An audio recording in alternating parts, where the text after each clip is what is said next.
winners and losers, but marine life as we know it will cease to exist. Human civilization will be fine. Nobody will eat lobster ever again, but human civilization can continue just fine without anyone eating.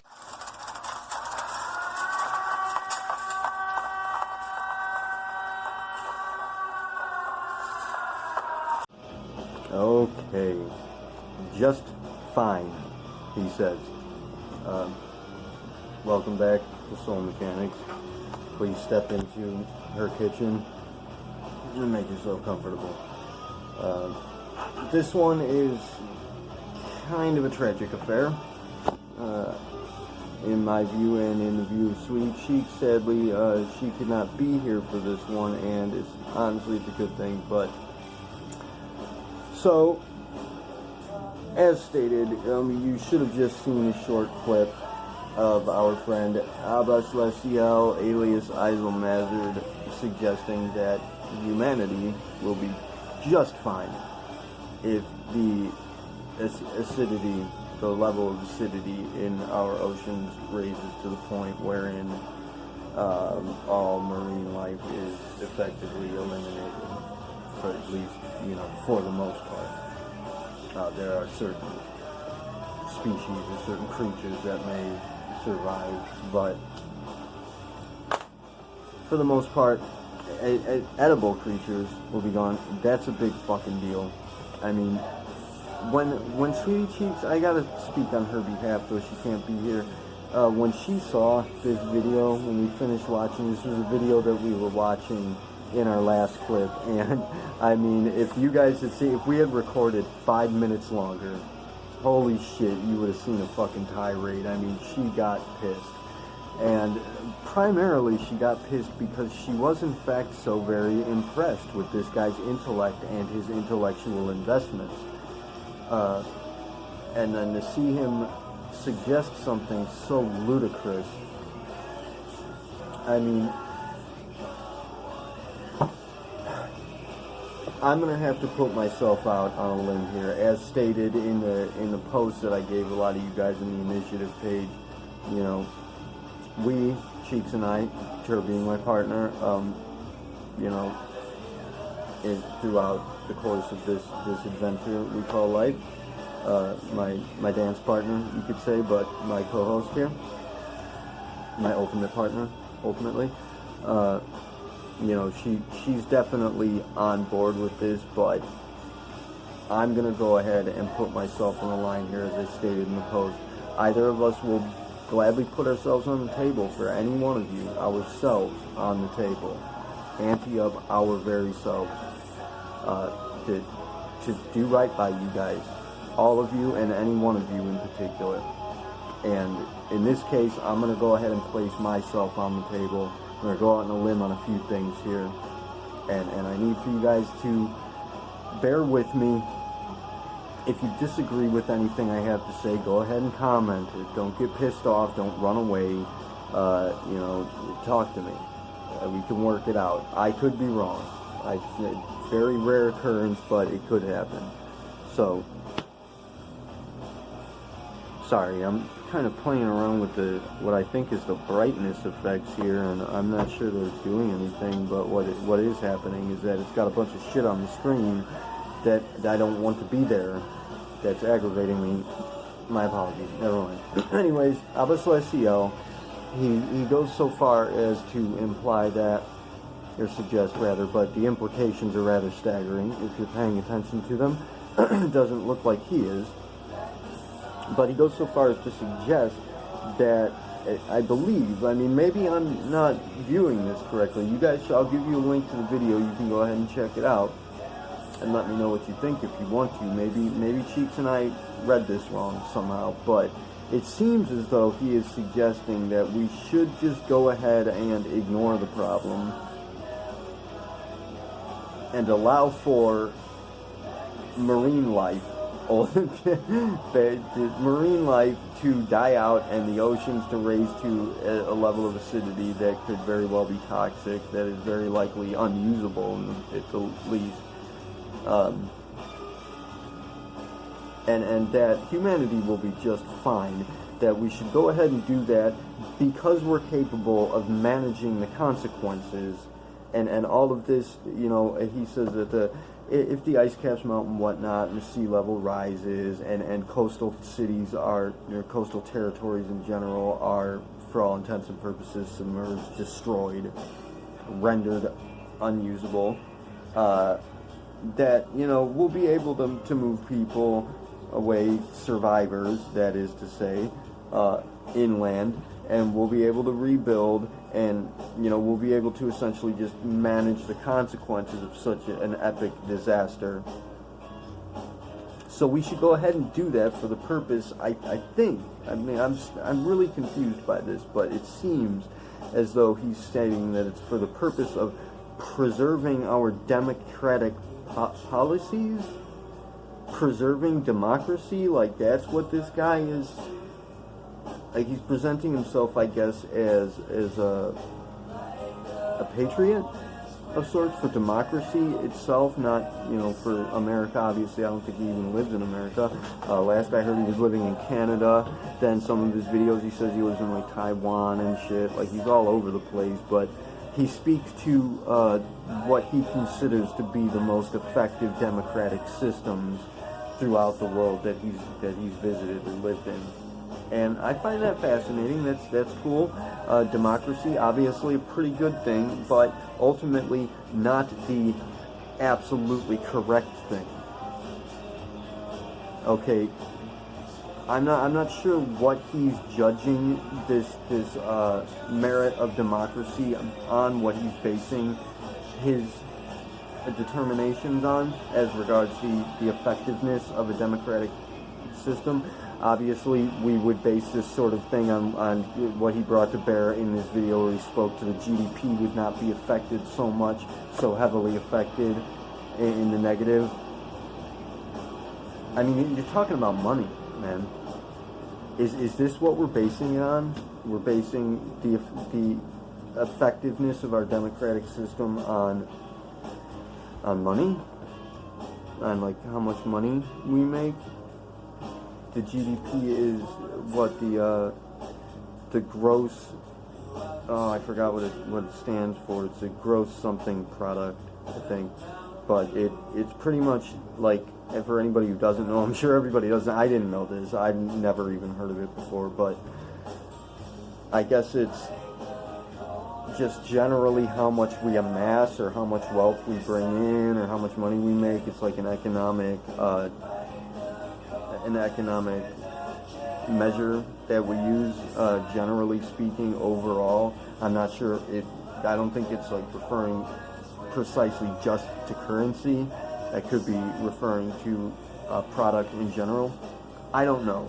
Doesn't matter. I'm not equipped to speak on that particular topic. What I can say, though, is that for the most part, it is speaking to currency. It's speaking to money,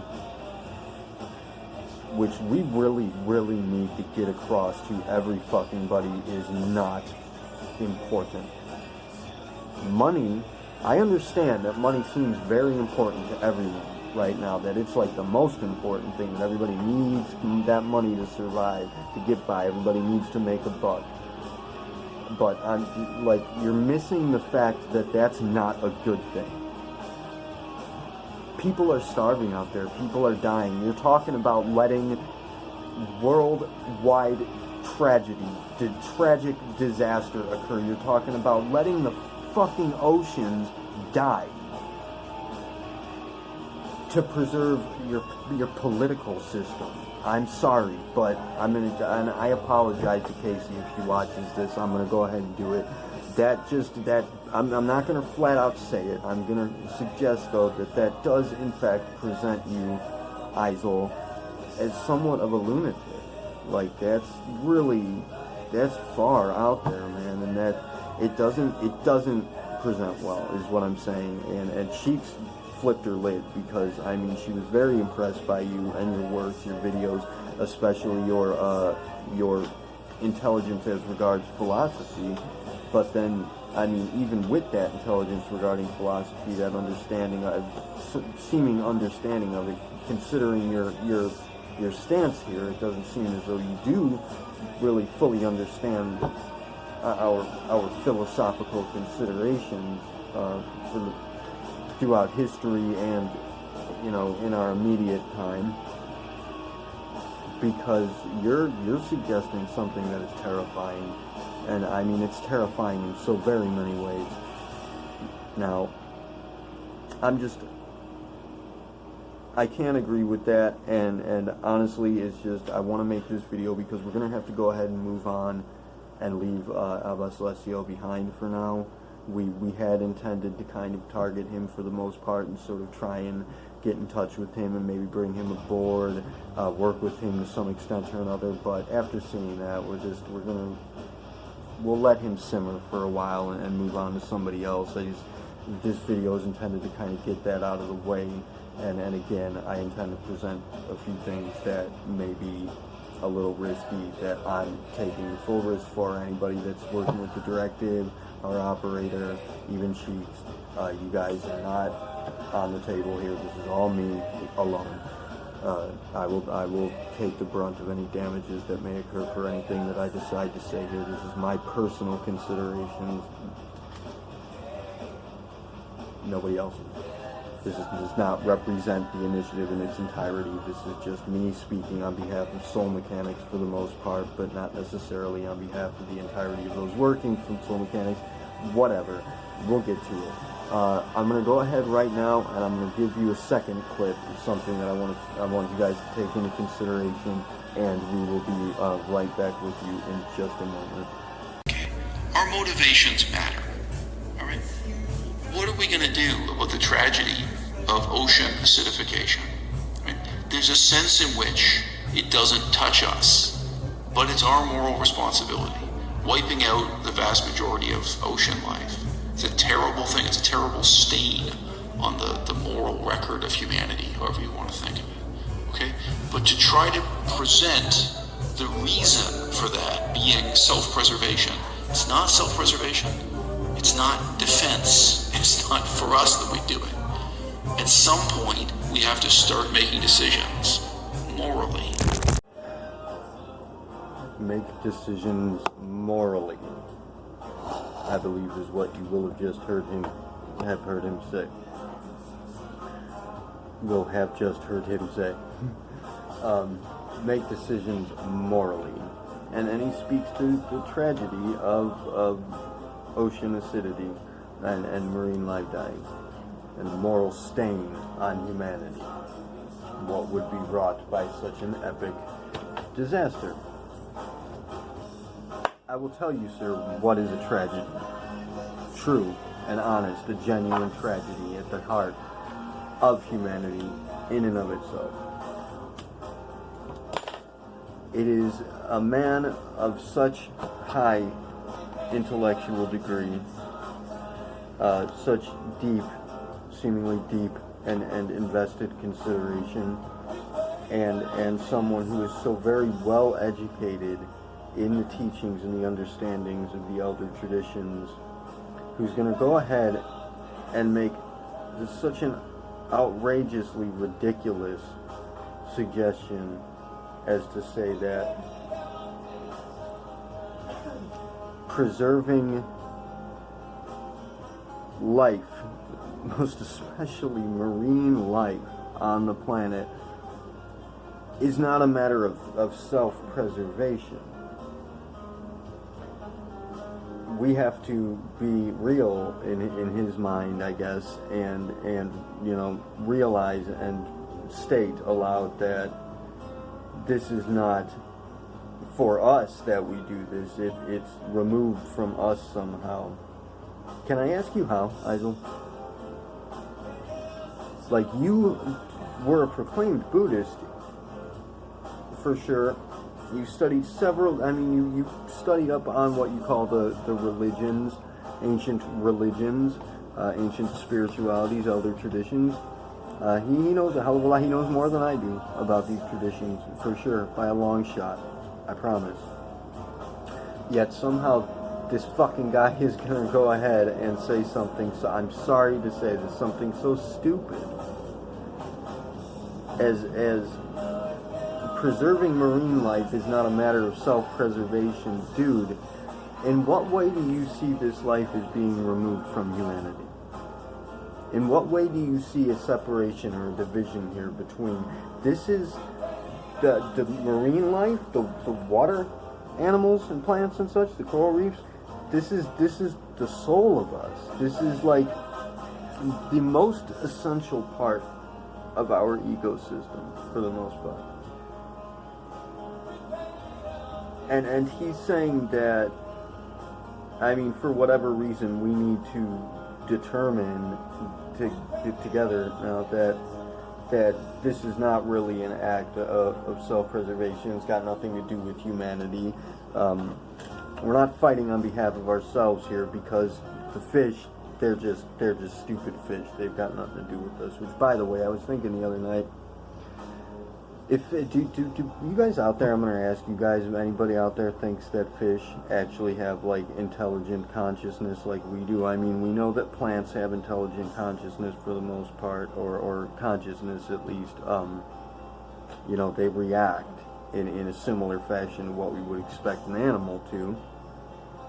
And of course, animals seemingly have, you know, consciousness. Some animals show signs of actual loving relationships. Some animals learn. You know, many animals can learn and develop intellectually for the most part. Well, not intellectually, but functionally, and develop relationships. But I mean, fish, do you think that they like think and have feelings and such like we do? Because I mean, that would be really creepy. Like, that really sinks into me. Like, imagine the fish that's been in that small aquarium for I don't even remember how many years, actually like in there thinking about its situation. That's whack. I'm sorry, I just had to raise that, it came to mind. But yeah, we are not divided from the sea life or any life on the planet. This planet is an ecosystem that is one single entity in its structuring, and we all do in fact rely on each other to some degree or another. No, you cannot remove the ocean from play and expect for humanity to be just fine. A. B. You cannot so much as even suggest that we should allow for that to happen for the sake of preserving some democratic policy, some political structuring, or for fuck's sake, money even, on my watch. No. Tisk tisk, no. Bad. Bad spotter. That's just outrageous that you would suggest such a thing. I mean, I'm not meaning this to be a personal attack in any way. We do have means by which to personally attack this guy, which I need to bring up the fact that there are people, heavy hitters in the vegan. This guy Abbas Lesiel professes himself to be a vegan activist, professes himself to be a true vegan activist, somehow smarter or better than other vegan activists in play. But heavy hitters in the vegan activist circuit are really pushing pushing the idea that this guy is really just in it for the money. This is not, this has nothing to do with it. I'm not bringing this up to make any kind of insult on the person. I'm just saying that this is something that comes to bear, wherein he's going to be speaking about currency and GDP as though that matters when we're talking about the preservation of entire species on the planet. You're gonna even raise the concept of money in this discussion, man. That's out of bounds. I mean, at least here, Soul Mechanics is dealing with the actual reality, which takes into account the fact that money and your concept of politics is not even fucking real, let alone important by any stretch, by any measure. Does that fucking matter at all where it comes to our duty, our ethical duty, responsibility as caretakers for the planet in which we live, our responsibility to give back to that what has provided all of us life, and given us everything that we could ever need, which, by the way, we hoard and scam each other out of when there's more than enough for everybody. However, we're going to come to addressing that particular topic in just a second. But yeah, there are big people in that, and I'll provide a link to that video as well. But there are big people who are making such suggestions as to say that this guy is scamming people, essentially using the vegan movement as a means by which to make money, to profit for himself. Now, I'm not going to suggest that. I'll let you guys determine that on your own, make your own discernments in that regard. But I will say that, sir, once you start asking people, like, you can get paid by YouTube, that's fine, monetize your channel, of course, it's work, believe me, I know, it's real heavy work, it takes a lot, and you deserve to be paid for it, we deserve to be paid for it, shit. It is as simple as it is for us. This is a job, and that we're doing it to the best of our abilities on the regular. But when you start asking people to donate money to you, to give you money out of their pocket, and they do, that right there, you presented a value that corrupts the entirety of your structure. Like, your entire value system now is corrupted by just the very presence of currency, insofar as regards, personal exchange. Like, you're asking people to pay you out of pocket to make your videos, and it's understandable, I get it, if you need to make that money, and you think that it's that important to continue making your videos more so than to go and, find some other measure by which to earn money, or perhaps you can't. Lord knows I have trouble finding work, keeping work, but it's just, it's presenting that value. Money, just in and of itself, even the monetizing of your channel already to some degree presents that measure of corruption, that corrupted value that says that, at the very least, there's some potentiality that you might just be in it for that profit. And this speaks directly to the nature of our situation as regards currency in and of itself. It is corrupted at its core, because it insinuates precisely that. The implications attached to money is that people are being used, people are being scammed, people are not genuine, people are not honest, people are just in it to make a buck. Honestly, I'm going to go out on a limb here and say, because what Eisel seems to be presenting here in this video, for the most part, is suggesting that in order to preserve our democratic system, or our effectiveness of democratic policy, it's radical activism as regards climate change, and he presents various strategies by which to reverse global warming and to prevent global warming and to work on other issues with climate change. But the acidity in the oceans, that's untouchable in his mind, apparently. That's unsolvable. We can't do anything about that because, again, radical engagement in that regard, actually taking action that would, prevent that, or minimize that at least, would be threatening to our political system. Get fucking real, dude. We're at the line here, where we are crossing a threshold into a new phase of development, where we do have to take such things into consideration as how fucking important is your politics, how important is your money. Democracy is not correct. It's got a lot of good ideas, but it needs to share some of them. We need to meet some kind of a cooperation here. We need to strike a bargain with other political structuring, other political considerations as regards structuring, compromise. We need to learn to compromise. We need to learn to stop sticking to our guns and that be an adult and stick to your guns mentality. That's very, very childish. And fighting against, I think that really he's just raising this. I don't think he even believes this, honestly. I think he's just raising this argument because feels in some way threatened by Greta Thunberg. And I mean, we're gonna get to addressing Greta Thunberg directly. Don't worry about it. I know she's not a fucking, she's not a saint.